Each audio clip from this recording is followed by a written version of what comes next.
नमस्कार, आप देख रहे हैं पंजाब केसरी टीवी। मैं हूं आपके साथ नीलम। शुरुआत करेंगे खबरों की हेडलाइंस के साथ। इलेक्शन कमीशन ने जारी की चुनाव की लिस्ट। सूबे में 7 चरणों में होगा मतदान। 11 मार्च को आएंगे नतीजे। समाजवादी पार्टी के भीतर जारी है घमासान। अलग अलग चुनाव लड़ने के मुलायम ने दिए संकेत। चुनाव की घोषणा के बाद बोले योगी, पूर्ण बहुमत से बनेगी बीजेपी की सरकार। सीएम कैंडिडेट के सवाल पर संसदीय बोर्ड पर छोड़ा जिम्मा।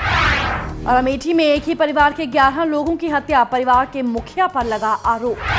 तो आज की खबर की शुरुआत में सबसे पहले बात करते हैं विधानसभा चुनावों की। आपको बता दें, विधानसभा चुनाव 5 राज्यों में होने हैं, जिसकी इलेक्शन कमीशन ने आज घोषणा कर दी है। आपको बता दें, यूपी में सबसे लंबा यानी कि 7 चरणों में मतदान होगा, जिसकी मतगणना 11 मार्च को होगी। इलेक्शन कमीशन ने 5 राज्यों में होने वाले चुनावों के लिए डेडलाइन जारी कर दी है। सूबे में चुनाव 7 चरण में होंगे। ये चुनाव 11 फरवरी से लेकर 8 मार्च तक 7 चरणों में कराए जाएंगे। साथ ही चुनाव आयोग ने प्रदेश में आचार संहिता लागू कर दी है। यही नहीं, कई जिलों से प्रशासन ने राजनीतिक पोस्टरों को भी हटवाना शुरू कर दिया है। यानी चुनावी दंगल शुरू हो चुका है। अब देखना दिलचस्प होगा कि कौन इस दंगल का बाजीगर बनता है। समाजवादी पार्टी में शुरू हुआ दंगल खत्म होने का नाम नहीं ले रहा है। आपको बता दें, चुनाव की तिथियों की घोषणा भी हो चुकी है, लेकिन अभी भी समाजवादी परिवार के दिल आपस में नहीं मिले हैं। इसके साथ साथ सूत्रों के मुताबिक मुलायम सिंह यादव ने अखिलेश यादव के धड़े से अलग होकर चुनाव लड़ने का फैसला किया है। समाजवादी पार्टी के भीतर का घमासान खत्म होने का नाम नहीं ले रहा है। सूत्रों के मुताबिक मुलायम अखिलेश यादव से अलग होकर चुनाव लड़ने का मन बना चुके हैं। पार्टी सिंबल को लेकर भी दोनों धड़ों में जबरदस्त मतभेद है। बताया जा रहा है कि मुलायम से मिलने के बाद अखिलेश ने राष्ट्रीय अध्यक्ष पद से हटने के लिए मना कर दिया है। मुलायम इसी वजह से बेटे से अलग होकर चुनाव लड़ने का मन बना रहे हैं। इलेक्शन कमीशन की तरफ से भी चुनाव की घोषणा हो चुकी है। ऐसे में पार्टी अभी तक तय नहीं कर पाई है कि दोनों धड़ों को अलग होना है या फिर मिलकर चुनाव लड़ना है। साफ है कि पार्टी के लिए अब चुनावी डगर बेहद कठिन हो चुकी है।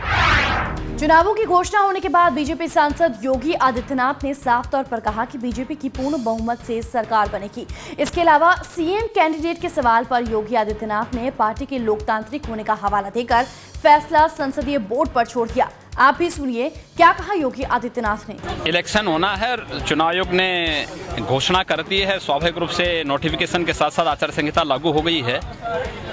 अब मान करके चलिए कि भारतीय जनता पार्टी 5 राज्यों में पूर्ण बहुमत की सरकार बनाएगी और उत्तर प्रदेश में भारी बहुमत के साथ भारतीय जनता पार्टी की सरकार बनेगी। भारतीय जनता पार्टी कोई वंशवादी पार्टी नहीं, भारतीय जनता पार्टी कोई परिवारवादी पार्टी नहीं, कोई जातिवादी पार्टी नहीं, वह लोकतांत्रिक पार्टी है। और भारतीय जनता पार्टी का संसदीय बोर्ड भारतीय जनता पार्टी के हित में, प्रदेश के हित में क्या है, उसके बारे में स्वयं निर्णय लेने में सक्षम है।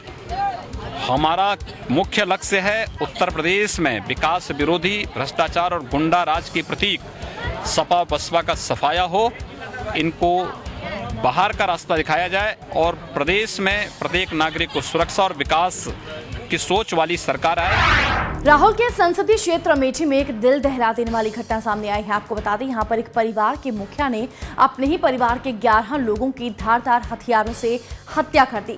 यही नहीं, इसके बाद आरोपी ने खुद को भी फांसी लगा ली। अमेठी में एक दिल दहला देने वाला मामला सामने आया है। घटना अमेठी के बाजार शुक्ल थाने के महुना गांव की है, जहां परिवार के मुखिया ने तेज धार हथियार से 11 लोगों की हत्या कर दी। इस मामले में कहना है कि परिवार के मुखिया ने घर के सदस्यों को नशीला पदार्थ खिलाकर धारदार हथियार से गला काट दिया। घटना को अंजाम देने के बाद मुखिया जमालुद्दीन ने फांसी लगाकर आत्महत्या कर ली। वहीं मुखिया जमालुद्दीन की पत्नी को अभी जिंदा घायल हालत में अस्पताल में भर्ती करवाया गया है। आपको बता दें कि मरने वालों में 6 बच्चे शामिल हैं। फिलहाल पुलिस ने शवों को पोस्टमार्टम के लिए भेजकर मामले की जांच शुरू कर दी है। तो आज की खबर में फिलहाल इतना ही। लगातार अपडेट्स के लिए आप देखते रहिए पंजाब केसरी टीवी। बाकी खबरों के लिए लॉग इन कीजिए up.punjabkesri.in पर और लाइक कीजिए हमारा Facebook page Punjab Kesari UP.